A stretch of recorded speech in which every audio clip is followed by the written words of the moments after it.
Hello student, তোমরা যারা ক্যালকাটা ইউনিভার্সিটির আন্ডারে প্রথম সেমিস্টারের ছাত্রছাত্রী আছো এবং তোমাদের ইতিহাস সাবজেক্টটা মাইনর সাবজেক্ট হিসাবে আছে, তোমাদের জন্য আজকের ক্লাসটা খুবই গুরুত্বপূর্ণ।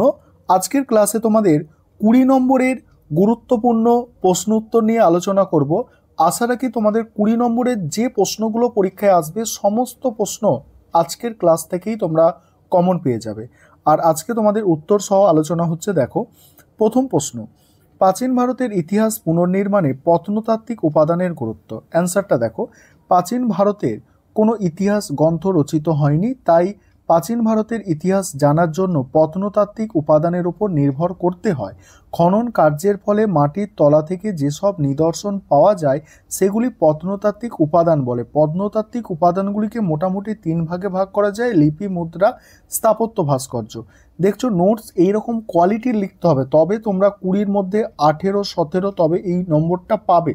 দেখো, লিপি, প্রথম পয়েন্ট হচ্ছে লিপি। লিপি কি আছে দেখো, প্রাচীন ভারতের ইতিহাস রচনার সবথেকে গুরুত্বপূর্ণ প্রত্নতাত্ত্বিক উপাদানটি হলো লিপি।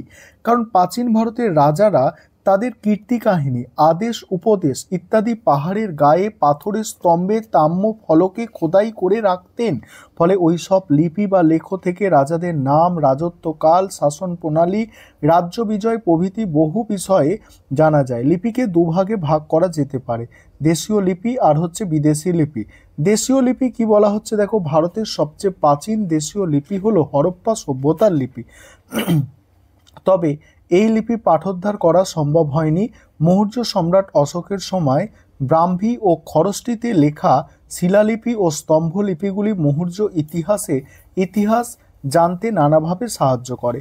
1837 সালে ইংরেজ প্রত্নতাত্ত্বিক জেমস পিন্স প্রথম অশোকের লেখাগুলি পাঠোদ্ধার করেন। এগুলির প্রাপ্তিস্থান এবং বিষয়বস্তু থেকে অশোক সাম্রাজ্যের সীমা, প্রতিবেশী রাজ্যের সঙ্গে তার সম্পর্ক, রাষ্ট্র শাসনের চরিত্র, জনকল্যাণমূলক পদক্ষেপ, তার রচিত ধর্মের স্বরূপ ইত্যাদি সম্পর্কে জানা যায়।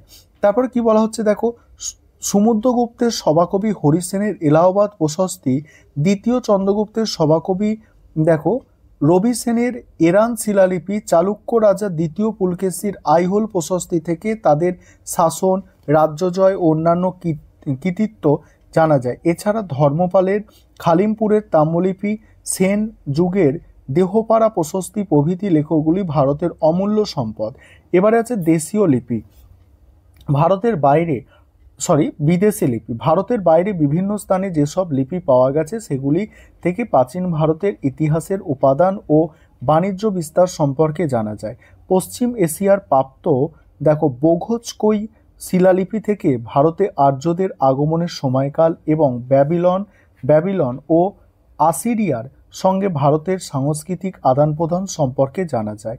আবার পারস্যের পার্সেলিন নগরে প্রাপ্ত নকশ-ই রুস্তম শিলালিপি থেকে পারসিকদের উত্তর পশ্চিম ভারতের রাজ্য বিস্তার সম্পর্কে জানা যায়।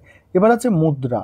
খনন কার্যের ফলে ভারতের বিভিন্ন স্থানে প্রচুর দেশীয় ও বিদেশি মুদ্রা পাওয়া গেছে। মুদ্রা থেকে রাজার নাম, বংশ পরিচয়, ধর্ম, সন, তারিখ, ধাতুর ব্যবহার, অর্থনৈতিক পরিচয় ইত্যাদি জানা যায়। একমাত্র মুদ্রা থেকেই জানা যায় খ্রিস্টপূর্ব 2য় শতক থেকে খ্রিস্টপূর্ব 1ম শতক পর্যন্ত পাঞ্জাবে প্রায় 30 জন ব্যাক্ট্রিয় গ্রিক শাসক রাজত্ব করেছিলেন। আবার শক, কুষাণ, পার্সিয়ানদের ইতিহাস রচনায় মুদ্রা হলো মেরুদণ্ড। মুদ্রা প্রাপ্তির স্থান থেকে শাসকদের রাজ্য সীমা যেমন জানা যায়, তেমনই জানা যায় বহির ভারতের সঙ্গে ভারতের বাণিজ্যিক সম্পর্ক। মুদ্রায় ব্যবহৃত বিভিন্ন ধাতুর গুণমান দেখে দেশের অর্থনৈতিক সমৃদ্ধির কথা বোঝা যায়।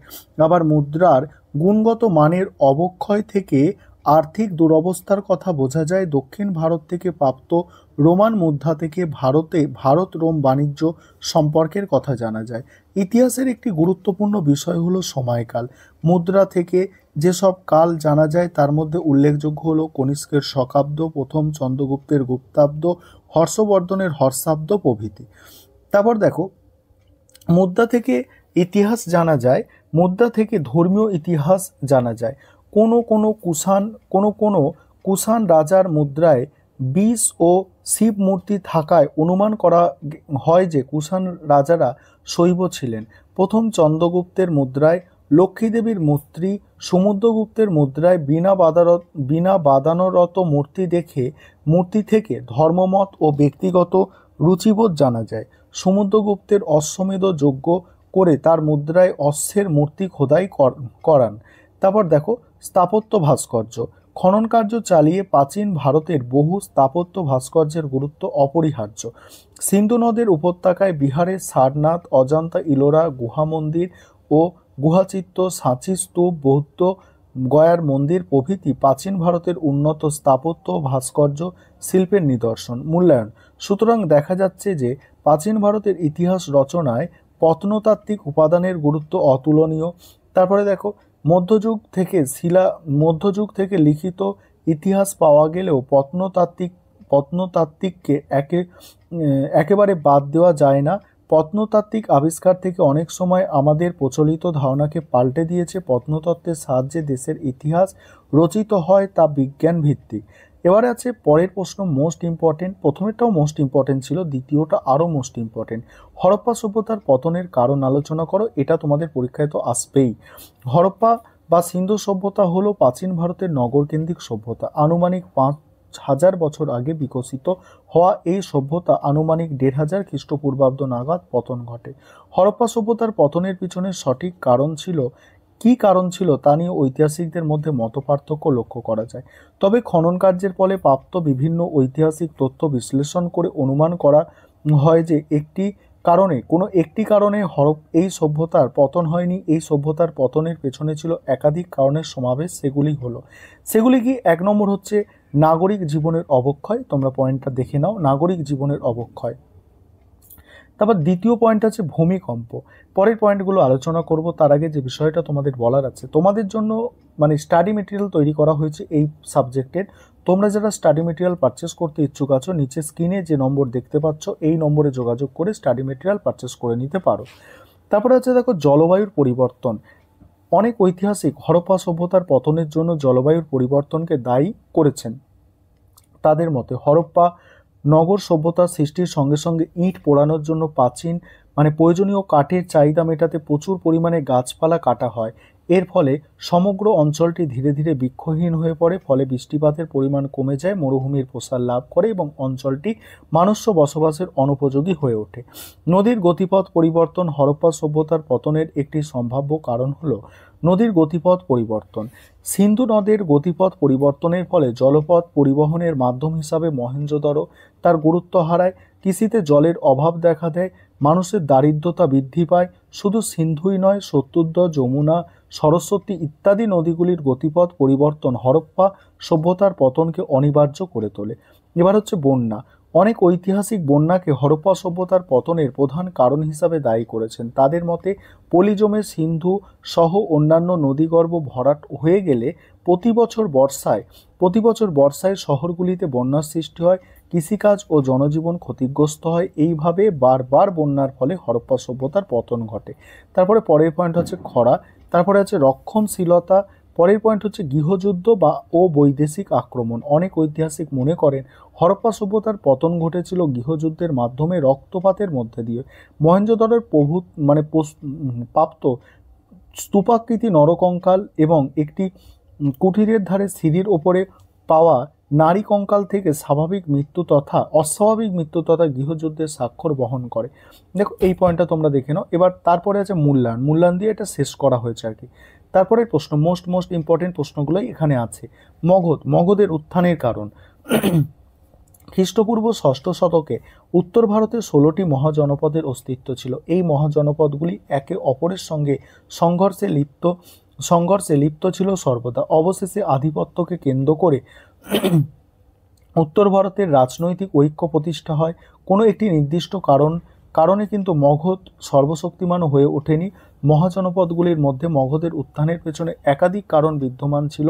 মগধের উত্থানের প্রধান কারণগুলি হলো বলে ভৌগোলিক অবস্থান। 1 নম্বর পয়েন্ট, মগধ রাজ্যটি নদী পাহাড় দ্বারা বেষ্টিত হওয়ায় এক ধরনের প্রাকৃতিক সুরক্ষিত বলয় তৈরি হয়েছিল এর চারদিকে। মগধের প্রথম রাজধানী রাজগৃহ ছিল পাহাড় বেষ্টিত। পরবর্তী রাজধানী পাটলিপুত্র গঙ্গা, সোন ও গণ্ডকী নদী বেষ্টিত হয়, যেন এক জল দুর্গে পরিণত হয়েছিল। ফলে শত্রুদের আক্রমণ সহজসাধ্য ছিল না। তারপরে কি আছে দেখো, জমির উর্বরতা, মানে উর্বর কৃষি জমি, ঠিক আছে, এই পয়েন্টটা তোমরা দেখো। নেক্সট পয়েন্ট হচ্ছে খনিজ সম্পদ, খনিজ সম্পদ আছে। নেক্সট অরণ্য সম্পদ, অরণ্য সম্পদে মানে অরণ্যের মধ্যে কিন্তু হাতি ছিল, সেই হাতিগুলোকে কিন্তু যুদ্ধের কাজে লাগানো হতো।